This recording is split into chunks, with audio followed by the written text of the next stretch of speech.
Selamat pagi, Assalamualaikum warahmatullahi wabarakatuh. Berjumpa kembali dengan Budi Raharjo di Padepokan Budi Raharjo.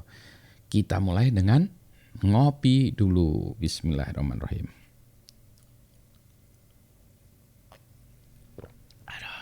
Kok aduh ya, enak sekali ya. Kopinya fermented kopi dari penyuka kopi. Ya, taruh dulu. Apa yang mau saya bahas? Yang mau saya bahas pagi ini adalah, sebentar ya, adalah blockchain security. Sebenarnya ini nih banyak orang ya sekarang cerita tentang blockchain. Security-nya gimana sih blockchain? Ada, nanti kita bahas ya. Kalau ada yang suka, lihat video perkuliahan saya sambil juga ada pembahasan buku ya kalau nggak salah tentang blockchain revolution ya. Tapi ini cerita yang berbeda ya. Jadi ini beberapa hari yang lalu, ini tanggal mana ya pen saya, tanggal 2 Desember tahun 2021 ini beritanya. Sekarang adalah tanggal 8 Desember 2021. Berarti ini 6 hari yang lalu. Ada berita someone stole 120 juta dolar loh, bukan rupiah. Ini kalau dibeliin bakso berapa lapangan bola ya, berapa kolam renang ya. In crypto, ini crypto maksudnya cryptocurrency ya, currency by hacking distributed finance ya, DeFi website. Saya paling nggak suka kata crypto ini karena kalau bagi saya tuh crypto itu adalah kriptografi ya, kriptografi, bukan cryptocurrency ya. Itu maksudnya cryptocurrency ya. Nah, yang ini tentu saja berbasis blockchain ya.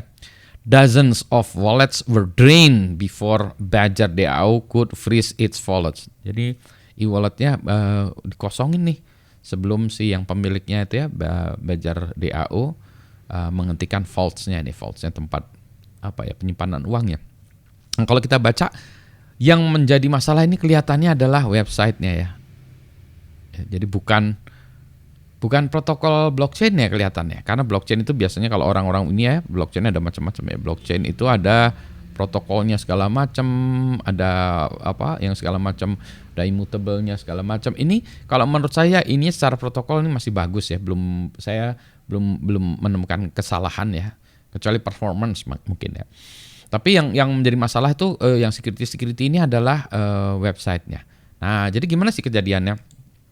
Nah, ini sebelum situasi codingan saat ini. Tapi sebetulnya gini, jadi kalau orang sekarang berinteraksi dengan blockchain itu lewat apps atau lewat web lah ya. Ini misalnya ada web gitu ya. Jadi user di sini gitu ya. Dia berinteraksi dengan web, dia masukin user ID gitu ya, password ya. Terus nanti dia melakukan transaksi gitu ya. Nanti di dalamnya ada macam-macam. Nah, yang dimana di belakangnya ini transaksinya segala macam dicatatkan dalam blockchain ya. Nah, tapi jadi blockchain itu hanya bagian dari, nanti ada database juga macam ya. Hanya bagian dari si webnya ini ya, webnya tadi yang kelihatannya yang diacak-acakan webnya tadi. Nah, kalau kita lihat yang jadi masalah, nah ini saya nggak tahu nih ya benar atau enggak, tapi kita lihat situasi codingan saat ini. Apakah benar ini kejadiannya seperti itu atau bukan? Kita lihat dulu ya. Tar dulu, habisin kopinya dulu supaya semangat buat ceritanya. Jadi kalau tadi ya sekarang aplikasi ini trennya aplikasi itu kita bagi dua. Yang pertamanya adalah back end ya, back kayaknya pakai dash ya, kalau nggak jadi backend ya, backend ini di sini mungkin ada database, ada aplikasi, ada protokolnya segala macam ya, jadi aplikasi backend. Aplikasinya di sini ya. Ya, tapi ini backend semua. Nah, sementara user di sebelah sini ya, usernya gitu ya. Nah, dia berinteraksi biasanya dengan menggunakan aplikasi juga ya, berbasis web. Ini front end-nya ya. Front end ya. Bisa juga dia pakai web, pakai mobile ya mungkin ya, atau tablet ya. Nah, tapi asumsikan kita pakai front end-nya pakai web browser aja ya. kita hapus saja ini biar nggak membingungkan. Oke, nah jadi sekarang yang kejadiannya adalah si yang user ini melakukan misalnya login ya dengan memasukkan user ID, password gitu ya, sehingga dia bisa akses ke akunnya. Nah, ketika dia melakukan ini tentu saja dia akan berkomunikasi dengan ini ya, back end ya. Mana tadi? Pen saya mana? Oh, ini dia. Set gitu ya. Oh, ini jelek, warnanya jelek. Jelek, warnanya jelek. Eraser. Nggak mau, warna kuning ini jelek, nggak kelihatan. Saya ganti dulu dengan pen dengan warna yang lebih bagus. Mana ya? Ini aja purple ya. Jadi ini komunikasi ya, misalnya ngirim ini lewat internet ya. Internet atau pakai LAN lah ya. Ngirim data misalnya user ID-nya apa? User ID apa? Misalnya Budi ya. Ya misalnya password ya. Apalah gitu ya. Kirimkan lagi, nanti di sini jawab oke, silahkan login, kasih cookies lah atau apa. Nah, tentu saja di sini supaya aman ya, orang-orang sekarang pakainya di sini adalah HTTPS ya sekarang protokolnya. Supaya kalau disadap dia bentuknya encrypted, tidak lagi plain text. Kalau yang plain text ya sudah pasti ini ya, bodor itu maksudnya gitu ya. Tapi seringkali juga nanti dia di-encrypt dulu sebetulnya yang harusnya di-encrypt di sini dan di-encrypt di sini harusnya ya. Nanti di sini decrypt dan ya. Nanti kalau ngirim lagi encrypt lagi, ini decrypt lagi ya. Tapi biasanya nggak begitu ya. Biasanya ini sebenarnya saya ceritakan codingan saat ini ya yang dilakukan orang, kebanyakan nggak gitu. Nah, dia mengirimkan user ID, password segala macam. Lumayan lah ini kalau apa yang sekarang ini encrypted segala macam sehingga lumayan aman ya. Kalau enggak, nah itu berarti bodor. Karena banyak cara untuk mengamankannya sekarang ya. Jadi kalau Anda tidak bisa mengamankan, ya itu Anda programmernya nggak benar ya. Dah. Katakanlah dia sudah login ya. Maka kemudian dia akan mengirimkan data untuk melakukan transaksi gitu ya. Ya, sudah itu. Sekarang dia melakukan data transaksi. Oke, misalnya transaksinya apa? Misalnya ini data transaksi ya. Transaksi ya. Nah, gitu ya. Misalnya saya ingin mengirimkan kepada ini ya di sini misalnya transaksi ya, ada tujuan, rekening tujuan atau account atau wallet tujuan ya. Tujuan ya. Misalnya nilai gitu ya. Nilai itu value-nya tanggal gitu. Nah, kalau sekarang yang terjadi itu kan kalau kita membuat seperti ini tuh kan ya. Misalnya soal paling gampang ya tanggal supaya kita nggak salah ya. Misalnya kalau tanggal saya ingin memasukkan tanggal berapa? Tanggal 39 Desember 2029 gitu misalnya gitu. Wah, nggak ada tanggal 39 Desember. Biasanya sekarang untuk mempermudah programming dan untuk melindungi ya user supaya nggak salah masukkan gini, dibuatlah widget ya. Panggillah widget, cek tanggalan ya. Misalnya ini Desember 1, 2, 3, 4, 5, 6, 7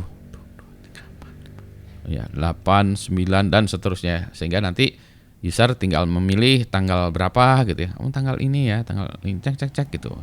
Sehingga nggak ada pilihan tadi ya, pilihan tanggal 39 ini nggak ada, diproteksi gitu.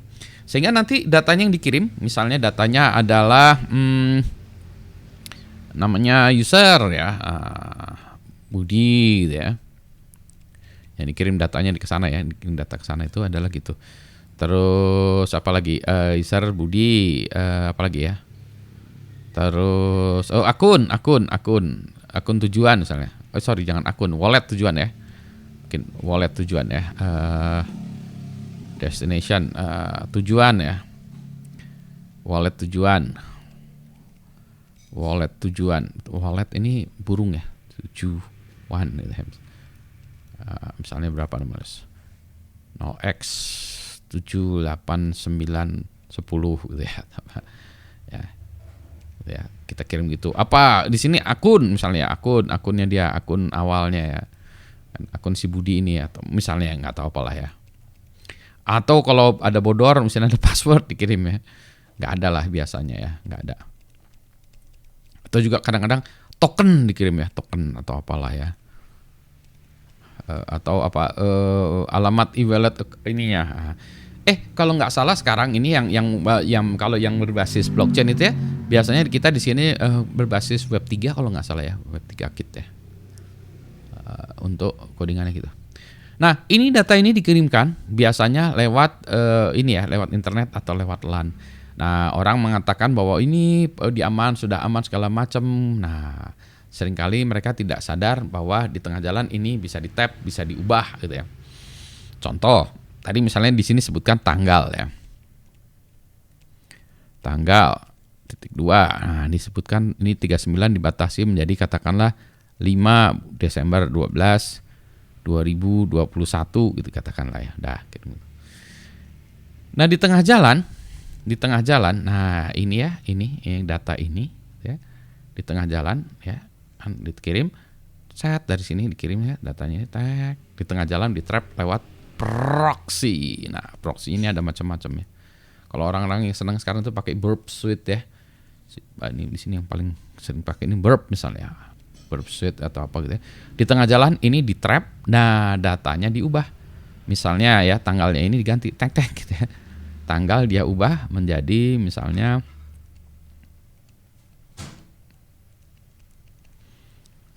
tadi 39/12/2029. Tentu saja yang lain-lain juga bisa diganti-ganti juga ya, tapi ini katakanlah ya diganti. Yang ini yang diganti ya. Yang lainnya tetap sama. Oleh si Burp diganti. Nah, sampai di tujuan, maka yang sampai di tujuan adalah data yang ini yang sudah diganti ya. Kalau dulu aplikasi itu melakukan verifikasi ke semuanya. Jadi dia melakukan verifikasi ya. Kalau sekarang verifikasi itu dilakukan di front end ya, verifikasi dilakukan ini. Jadi front end melakukan verifikasi atau verifikasi atau kalau nggak verifikasi kita sebutnya juga namanya validasi lah boleh ya. Jadi ini dilakukan tadi ya, yang ini yang kayak gini dilakukan ya semuanya di validasi. Back end karena dia sudah merasa bahwa semuanya itu sudah diverifikasi di front end, maka back end tidak melakukan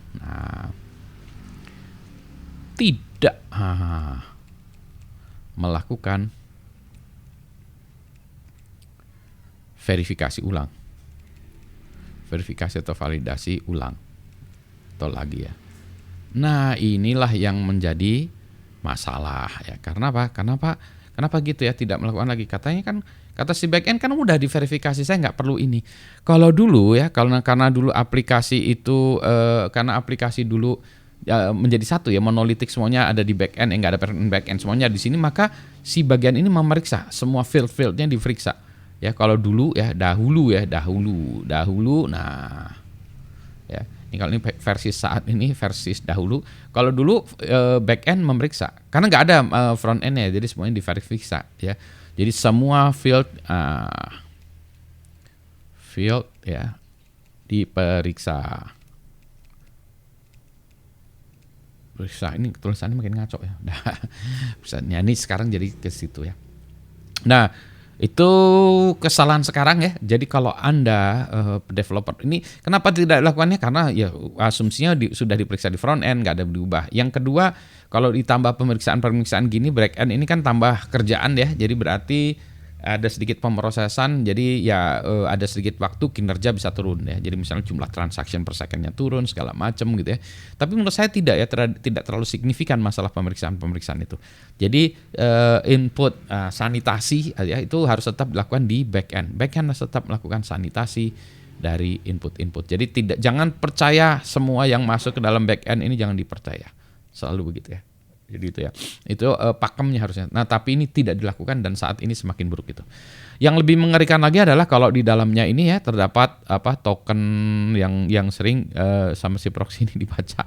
Jadi ketika dilihat, ini token ya tadi e-walletnya segala macam, sikat aja. Jadi kalau di sini ada wallet awal misalnya, wallet Atau dari si user ID-nya ini aja bisa kelihatan. Oh, user ID ini ada user, kan biasanya kalau di sini kalau kita kalau sistem web biasa mungkin user ID-nya biasa ya, maksudnya Budi Raharjo atau apa.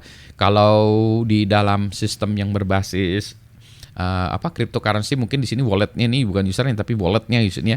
Tentu saja ini mungkin lebih kompleks ya. Mungkin di sini adalah 0x789ABC12345 gitu ya misalnya gitu ya. Nih situ. Nah, ini bisa kita take over apalagi kalau ada passwordnya segala macam. Jadi kita tahu ini ada akun-akun gitu. Sehingga akhirnya yang bisa kita lakukan adalah kita bisa create a fake transaction ya. Jadi kalau ini kita bisa juga create fake transaction ya. Kita misalnya saya buat ini, mana yang kita hapuskan ya. Saya erase dulu ya, saya kasih tempat lagi ya. Ini saya hapus ya, ini contohnya.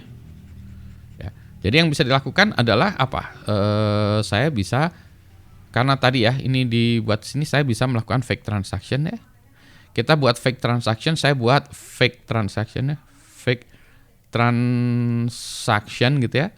Saya buat yang dilengkapi dengan field seperti ini ya. Tapi saya karang ya fieldnya. Gitu ya, terus dikirimkan oleh proxy ke belakang. Jadi kalau saya udah tahu rekening wallet tujuan segala macam, ini bisa coba wallet tujuannya ini ya. Misalnya ini tadi ada wallet, mana tuh wallet tujuannya, saya balikin lagi. Saya mau ngabisin dari wallet tujuannya jadiin wallet awalnya gitu ya.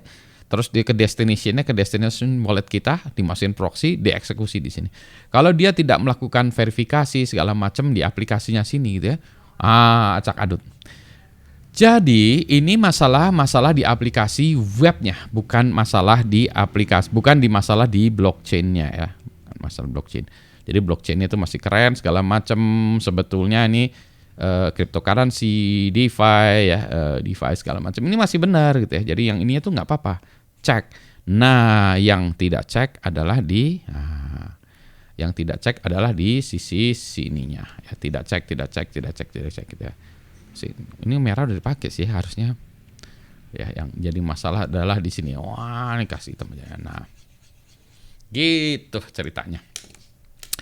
Jadi ini kesalahan terjadi di sini ya. Ini adalah pemrograman yang nggak benar ya. Salah besar.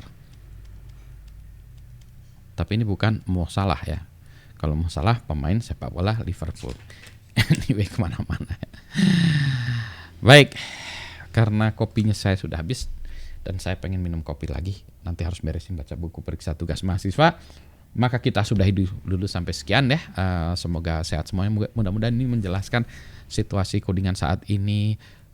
Blockchain itu sebenarnya masih bagus ya biasanya, cuma ini masalah codingan dari webnya yang nggak beres ya.